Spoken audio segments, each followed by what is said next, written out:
And we are live. So, good morning. Welcome to Marketing Over Coffee. I'm John Wall. I'm Christopher Penn. And we are back. The end of summer is right upon us here. Just a couple of days left. We got the long weekend coming up. But you actually had Martech big show where you covered a bunch of ground. Was it worthwhile? Yeah, so the Martech show. This is the inaugural, I guess, conference, the Marketing Technology Conference. It was a terrific show. It was definitely one of the better shows I've been to in quite a while. Learned a whole bunch of stuff. Got to see what other fellow marketing technologists are up to. So a few the really good tidbits from the show. Laura McClellan from Gartner positioned a whole bunch of stats as those Gartner sessions usually do, and see if these resonate with you. 91% of sales revenue at companies $500 million or more in annual revenue are coming through marketing channels these days, and 46% of marketers have their own P&L. Yeah, that definitely sounds good. So, what was the takeaway there? That like traditional sales? Oh, I see. Marketing's doing all the lead gen, basically. Marketing's doing the lead gen, and in some cases doing the selling. So one of the takeaways there was that the sales guys. I suspect some of these companies were B2C, so it was probably not as it's not quite the same as the B2B relationship, but definitely a lot more. Um, in earlier, I guess about a year or two ago, Gartner predicted by 2017 the CMO would spend more on IT than the CIO. According to Laura, as of this month, they were 3 years too late. That we have hit that tipping point now. Yeah, that's it. See, what they totally missed with that was that, yeah, the marketing spend is going to go up through the roof, but the kicker was that the IT spend has fallen through the floor. Nobody's building these, nobody's building a room in their building with 50 servers in it anymore. Nobody does that. So yeah, I think I think they're probably still on track. Probably by 2017, marketing will be spending as much as they used to spend on tech 4 years ago. But yeah, they got clipped on the other end. Yep. Let's see. In terms of investment priorities for CEOs, the top five things that CEOs are looking to spend money on in the next 5 years. Number one, digital marketing by 38%. Number two, e-commerce and customer experience management tied at 34%. Business analytics at 32%, and cloud business at 27%. So there's where your IT spend went right into those clouds up there. Yeah.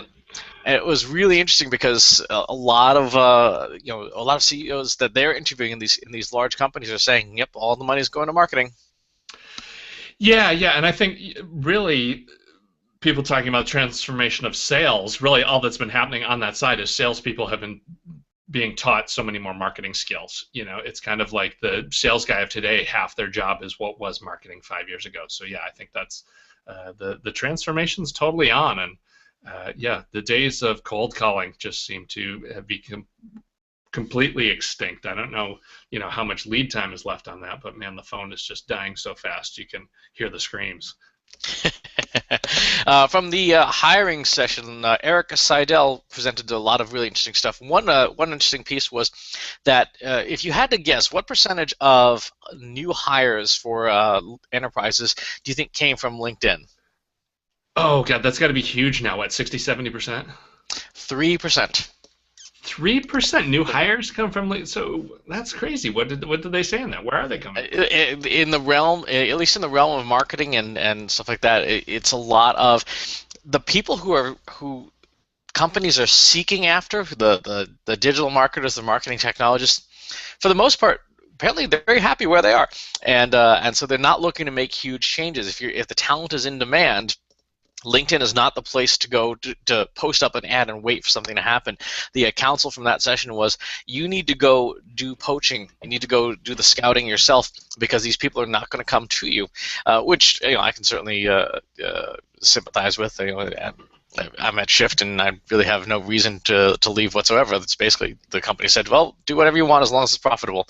The other thing was that if you are hunting for employees, throw away any job title hunts because there's so much diversity in job titles. You have people like chief growth hacker and all this stuff that you should instead be doing your hunting by skills. So figure out what combination of skills like PHP plus a NoSQL database plus marketing automation plus webinar software equals the kind of person we're looking for.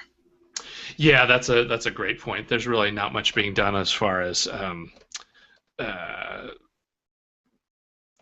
putting that stuff under specific titles. It's totally not locking up, and you can't just be like, oh, I want the digital CMO, and that fits the skill set. Yeah, they're all over the place. Yeah, I've heard from a number of people that the talent crunch is totally on. That it's very difficult to find people that have the skill sets that kind of digital marketing demand gen thing. And I think you hit it right on the head. It's that these people tend to be pretty entrepreneurial. This is a green field, and the big thing is, so this whole skill set is only 5 years old. It's kind of like the stuff that people are doing now. You have to be on the cutting edge, and so these folks have a lot of entrepreneurial spirit. So that kills the market too. They're off doing whatever they want to work on. They're not just going to dump in and start cranking up money for execs who sit around with nothing to do. Exactly. And the last interesting stat from the conference, and there's a bunch of other stuff that I put in the, if you're on the Google Hangout, you can see it in the showcase, is attention is now the scarce resource according to Forrester research. Now, the average adult attention span is 8 seconds and is decreasing 20% year over year. So at a certain point, interruption marketing will capture attention very briefly, but you're going to lose it in like 6 seconds. Yeah, you've got to have hooks to hold it hard, because people are not just desperately waiting for you to send them some cold email. That's for sure. That's not happening anymore at all. Yeah. Yeah. Oh, one of the ones that was kind of cool was McKinsey and company said companies that are using digital analytics extensively and well see a 23x increase in customer acquisition, 23x increase in sales. So if you actually understand analytics, you can make yourself some decent coin. 23x. And so what did they put under that umbrella? Was that web analytics and tracking? So that's marketing analytics, all marketing analytics, including web, including big data and stuff like that.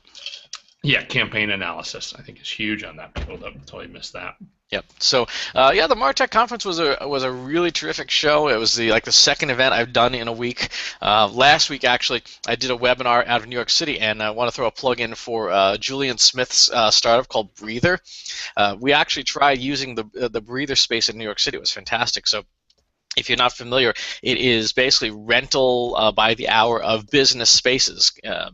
Somebody called it Uber of conference rooms, and it was. I walked up to the space before my appointment. I touched the ready to start on my phone. It gave me the 6-digit unique PIN for the door. Punched the number on the door. Opened. Went in.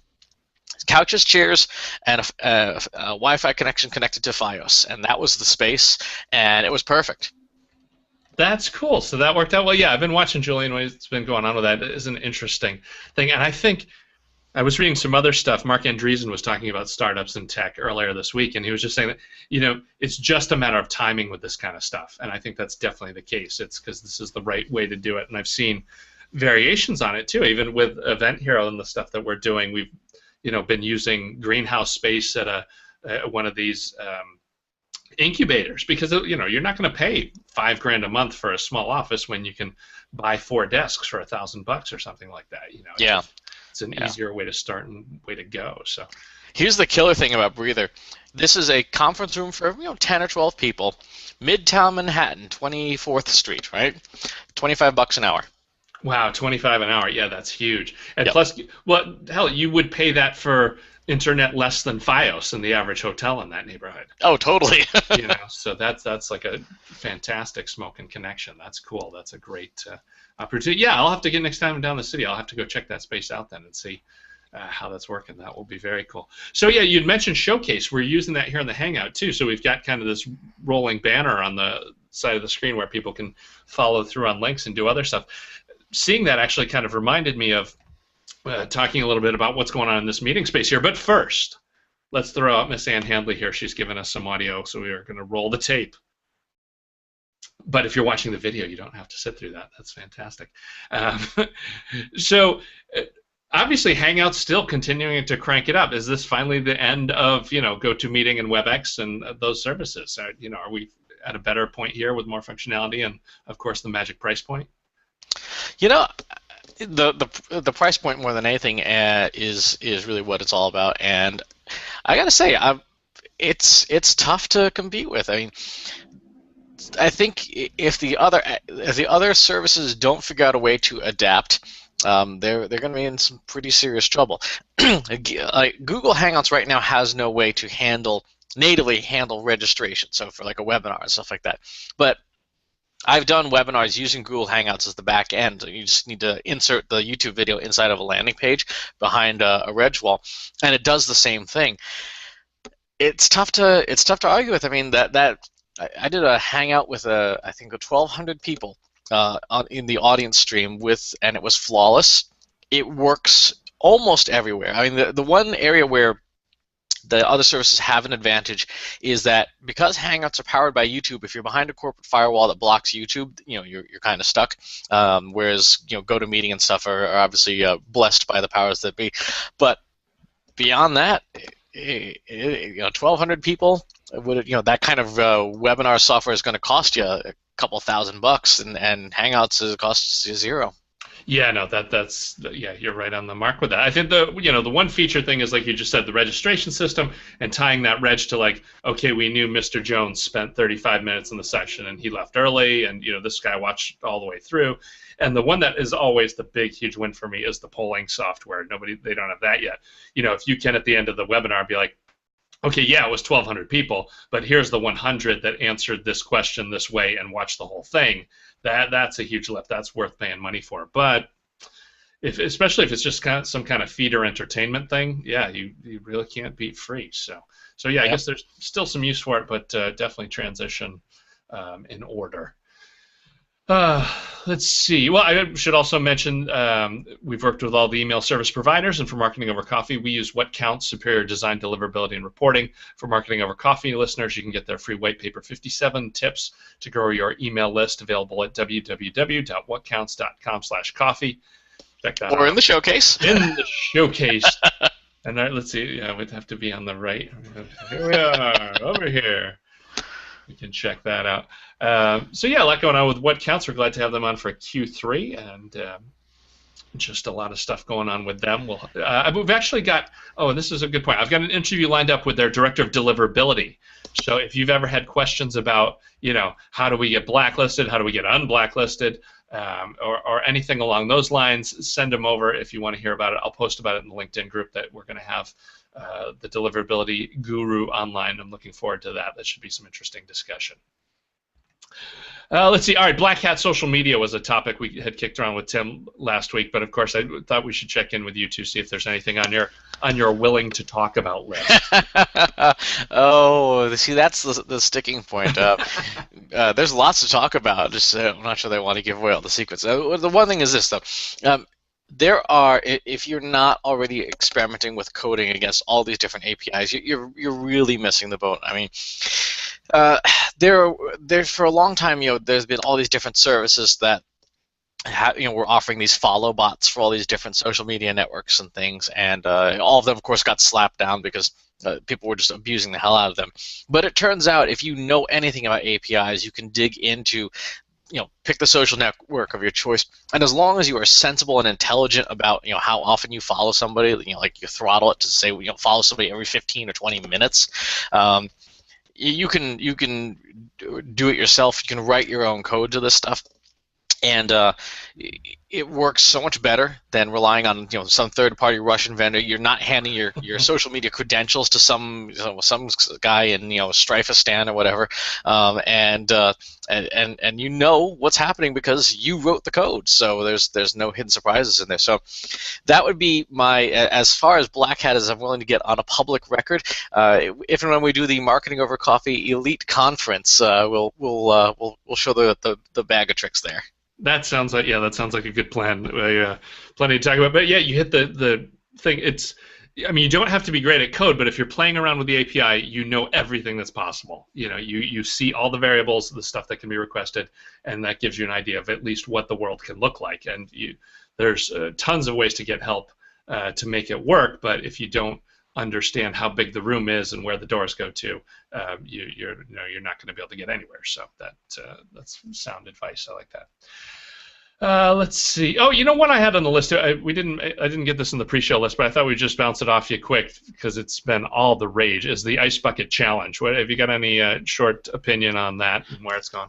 So the ice bucket challenge is it's an interesting phenomenon because it works so very well in terms of driving awareness and stuff like that. You know what I can do is, like, actually, for a good laugh, I'll put my ice bucket challenge video in the showcase here.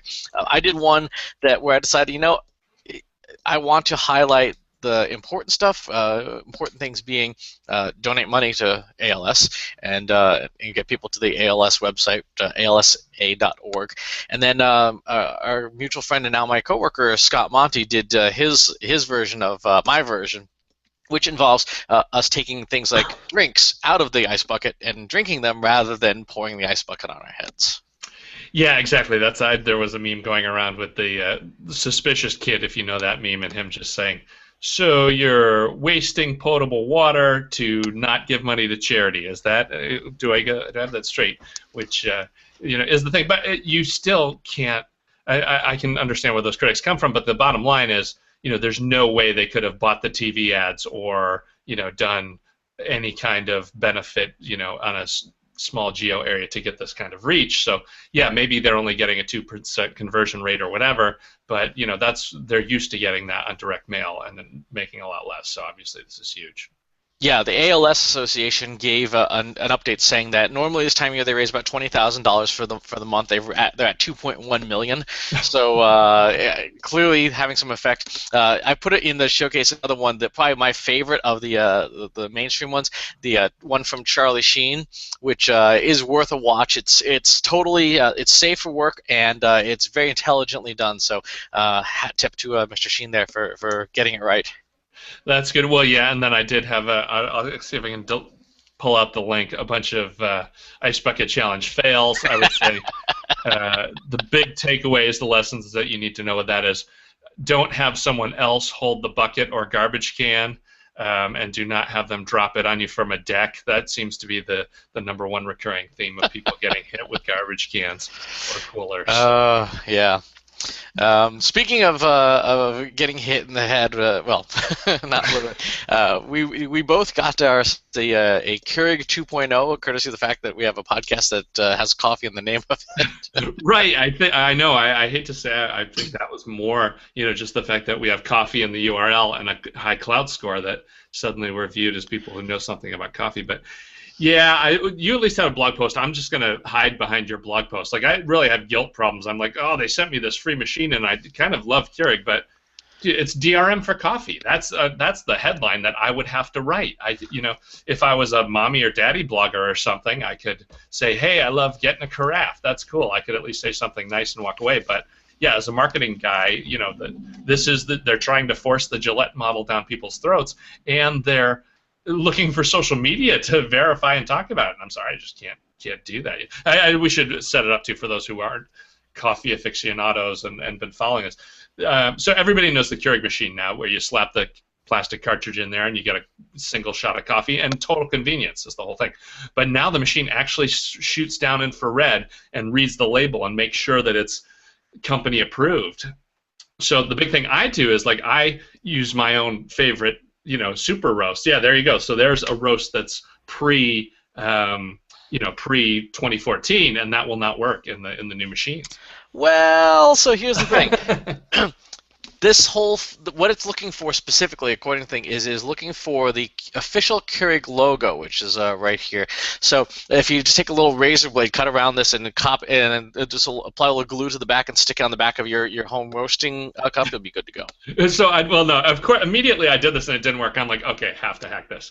So it's not the dot too. Really? Yeah, there's a white ring around the very edge on the new ones, and because I have some with the black dot that don't work. So if you have even Keurig approved ones prior to 2014, may not work in the new machine. But so yeah, I took an X-Acto knife and you just slice around the outside of the thing so that you still have just that rim of plastic that the foil is sitting on, so you don't have to lift it all. But the hard part, obviously they were thinking the whole way. If the chamber was straight up and down and the needle was exposed, you could just slap it on the needle and you'd be done. But instead, the chamber is angled and the needle retracts, so you kind of have to hold it on there. You could, you could use glue or tape, but now you're going to taste that in the coffee, which kind of sucks. But if you hold it and kind of slam it shut quick, it will. I got it to brew on my home brewer thing. But and that's a whole nother thing. Like, I'm totally not going to make a video of that and send it out. But at least on the podcast, only the hardcore are going to listen to this. So yeah, it can be hacked, and I did hack it to brew it, but it was just such a hassle. I'm just like, oh, this is all terrible. Yeah, so if you want to use your own brew, the lesson would be go buy an AeroPress instead. You'll be a lot happier and probably spend a hell of a lot less money. But yeah, the other thing is the carafe makes a really weak cup of coffee, which is disappointing. So there's that. Yeah, there is another perk on there too. After the release date, if you got one of the existing machines, you can send in another thing and get a stainless steel carafe to go with it. But that's only going to help with the temperature, not with the strength of brew, which has always been kind of a knocking point on the Keurig. There's folks that really want it seriously brewed and not the kind of restaurant level brew you usually get.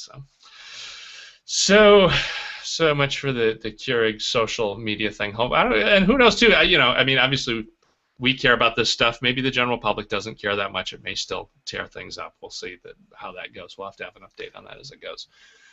Let's see. All right, before we bail into of course events, but Ingress update. Anything new on that front? Nothing super new. Although I've been having a lot of fun. The thing that has been frustrating though is. It's like the levels are exponential. So if you are a level 4 and you're trying to attack a level 5, good luck. If you're trying to attack a level 8, you're just go home. Conversely, if you happen to be around if you're level 4 and you go to a level 1 portal, you're just basically just step on the thing. So I think they need to retune that a little bit because it basically favors only the most hardcore players who actually get to level 8. But well, we'll see. Yeah, no, that's totally true there, and it's literally the case where. For every next level, you have to do all the combined point. It's like 0 to 100K for 1, 100 to 200 for 2, and it keeps doubling all the way up. So literally to get from like 7 to 8, you have to do all the work you did to get from 1 to 7. Yep. Which it starts to pile up quickly. But yeah, still very interesting. I think I'd mentioned with Tim last week, the biggest thing I've seen this week is basically it just makes you look like a lunatic. You're basically stalking the fire stations and post offices in your neighborhood, and you're looking at diagrams of looks like beautiful mind kind of things of points strung all over together of geographic areas. You look like you're a threat to society basically with this game. So all part of the allure, I would imagine, the conspiracy theory folks. So, how about future road trips then? You got anything in the next couple of weeks? Yeah, I have a lot going on. So next week I'm doing a webinar with the AMA on content made easy. That should be a mildly entertaining webinar and stuff. We're going to be talking a lot about different ways to use user-generated content to get your show rolling, which should be helpful. Coming up in a few weeks here in Boston will be the Future M show, which and also Inbound at the same time. So your Future M ticket gets you into Inbound and vice versa. So you get a 2-for-1 there if you are so inclined. So that will be the week of September. What is that? September 16 to 18. Yeah, 16th through the 18th, and then I will be at Spice World in Austin, Texas, the week of the 22nd. I will be at SMX East the week of the 30th in New York City. I will be back in Boston for the week of October 8th for Marketing Profs B2B Forum, speaking at that. And then I will be at Entrepreneur Magazine Forum the week of the 23rd in Teaneck, New Jersey. And I'll be in Baltimore the week of the 30th for the Social Media Strategies Summit. And then the week after that, I'm in Atlanta for the SRAB Go Alliance. So if you were hoping to get a meeting with me, sorry, I'm booked through November. Yeah, you get frequent flyer miles rolling in a big way. Exactly. So I do have to mention, of course, I've been working with Curious. We have rebranded as Event Hero. We rolled that out at Texie Talk last week, which was a great event down in New York City. A bunch of event managers down there. We had a lot of fun. And just a good show all around, so that was cool. I have to put a flag in the ground. I'm going to say that Spice World that you're attending is going to be the next South by Southwest. I think that show is totally on fire, and I think this is going to be the year where everybody's going to be angry they didn't go if they don't, and next year it's going to make it explode because that seems to be just on fire. We're lining up with Inbound. Jason Keith, I've been talking to him, so we'll have him on the show, and we're going to get that finally together. Yeah, Inbound's a little tough because I have like 8 people that I want to see there doing sessions, and they're spread literally over 3 or 4 days. And so I'm not going to, give up 4 days to meet 2 people a day. So I don't know what the hell I'm going to do over there, but we'll have to figure that out. But Inbound shaping up to be a huge show, obviously. A lot of huge names. Interesting, a lot of big sales names I see over there, which I haven't seen in the past. So they're obviously continuing to spread their footprint because they've got some interesting folks. I'll throw... who's going to be on there? Matt Hines is going to be there, and Trish Bertuzzi, 2 sales folks that have been doing ASP events and stuff like that. But yeah, we want to see you at Inbound too. Give us a yell if you're going to be out there, because that's going to be a huge show. And I think that's about it. We got to wrap here because we're going on. It's just event mania for Q3. I think everything is on fire. Yep. We have a very quick plug, September 30th. If you are in Chicago, our friend Tams Webster and Aradium, full disclosure, a client of my employer now, will be doing their public speaking training workshop, the day-and-a-half workshop, September 30th and October 1. Well worth your attending because it will help you speak more coherently. That's right. And what... no. See, I'm trying to remember if the code is either Chicago or coffee. Try the 2 of those. I think it's Chicago if I remember it. But this code is only for like 4 people, and it gets you $500 off the $1,500 fee. So this is a big deal. We're basically $500 cash. Yep. And, so it's huge. In the showcase. Check it out in the showcase upcoming event. All right, that's good. I think we're ready to roll. That'll do it for this week. So until next week, enjoy the coffee. Enjoy the coffee.